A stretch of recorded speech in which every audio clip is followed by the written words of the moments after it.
Во студиото со вас, Маријан Ников. Владени вести ви благодарам за вниманието. Премиерот Христијан Мицковски оцени дека потегот на официјално на Софија да го испрати премиерот наместо претседателот на самитот во Хаг представува необична политичка екзибиција и сигнал за посебен начин на функционирање на бугарската политичка сцена.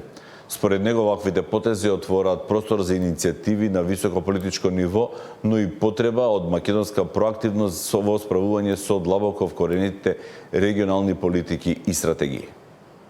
Председателот на Европскиот совет даде предлог. Ние го прифативме тој предлог.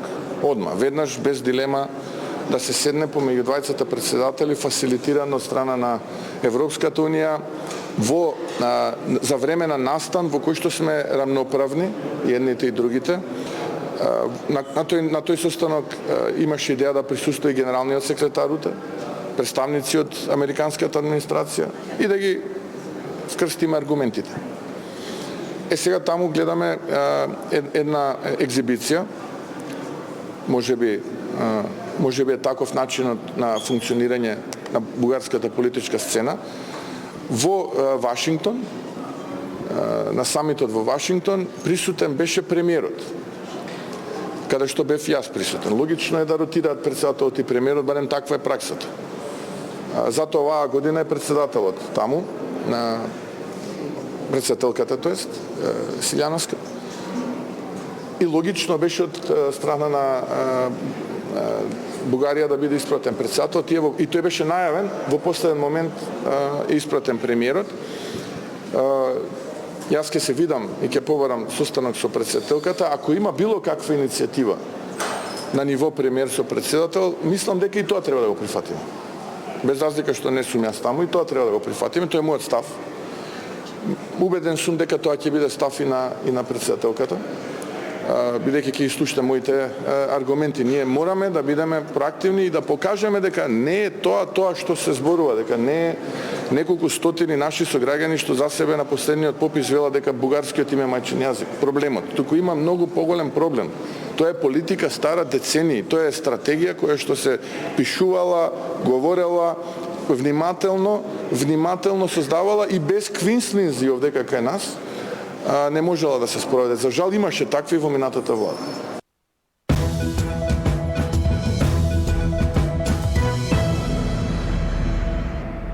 Најголемиот дел од законите во собранието се носат по скратена постапка, нотира невладиниот сектор. Од тому забележуваат дека не се одржуваат ниту доволен број на надзорни расправи за назначените теми. Денеска на тркалезна маса во организација на Институтот за демократија, Социетес Цивилис ќе се дебатира на тема една година подосна, односно докаде е собранието во борба против корупцијата. Гледаме дека во 2024 година од скупно доставени закони во собрание 314, 105 се на предлог на пратениците. Тоа значи дека 105 предлог на закони не биле предмет на проценка на влијание на регулативата, а уште помалку на антикорупцијска проверка на легислативата. Не треба да не зачуди констатацијата на граѓаните, односно нивната перцепција согласно извештајот за проценка на корупција од 2023 година, каде што за граѓаните, речиси 80% од граѓаните, пратениците се едни од најкорумпираните професии во државата. Пратениците имаат улога да вршат надзор врз институциите кои што ги бираат и од тука сметам дека е потребно да видиме поголем интерес од пратениците за сите институции кои што ги бираат, вклучително и за ДКСК.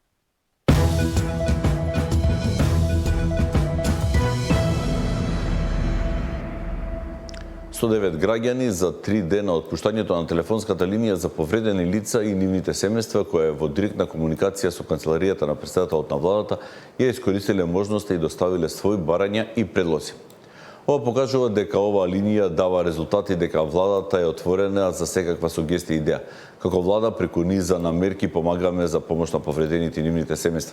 Ова е заедничка борба и нема да отстапиме од неа, бидејќи секој граѓанин има право на соодветна здравствена заштита и медицинска нега, токму поради тоа како влада донесовме одлука за рехабилитација во Пониква на повредените лица кои се во стабилна здравствена состојба, но им е потребна дополнителна медицинска услуга. Тим на лекари од 10 јуни до 20 август во рехабилитацијскиот центар пониква на сите лица ќе им пружи дополнителна медицинска грижа, но и психолошка поддршка. Воедно ги повикуваме и ги охрабруваме сите повредени лица кои се засегнати да се јават на телефонскиот број 070 355 526 и да ги изразат своите барања и потреби. Владата е целосно отворена за соработка, се вели во соопштението. Гувернерот Трајко Славевски и представникот на Европската инвестицијска банка во земјава Бјорн Габриел денеска имаа средба. Во пријателска и конструктивна атмосфера соговорниците разговараа за активностите на ЕИБ во земјава, како и за досегашната поддршка што Европската инвестицијска банка ја обезбедува преку инструментите за финансирање и техничка помош наменета за развој на економската инфраструктура и приватниот сектор. Посебно внимание беше посветено на ангажманот на ЕИБ за поддршка на малите и средни предпријатија преку кофинансирање и кредитни линии за соработка со Развојната банка на Македонија и деловните банки. Од 2009 година наваму ЕИБ со 650 милиони евра поддржа над 2500 компании и помага за задржување на 140.000 работни места во земја. Гувернерот Славевски изрази благодарност за долгогодишната соработка на ЕИБ и ја нагласи важноста и посветеноста на реалната економија, како и на поддршката на приоритетите проекти кои носат долгоречен развој. При тоа тој истакна дека Народна банка и во иднина ќе ги поддржува иницијативите насочени кон стабилноста и фиксниот систем и неговата подготвеност за справување со ризиците. ЕИБ ја потврди подготвеноста за натамошна соработка со македонските институции, особено преку обезбедување стручна поддршка и соодветни услуги за подобрување на пристапот до финансиите во рамки на програмата за зелени финансиски системи и водич за декарбонизација, поттикнува инвестиции и унапредување на инвестициони капацитети кои што ќе бидат објавени наскоро. Средбата беше оценета како значаен чекор кон продолбочување на партнерството меѓу Народна банка и Европската инвестицијска банка заради заедничка поддршка на развојните процеси во економијата на земјава.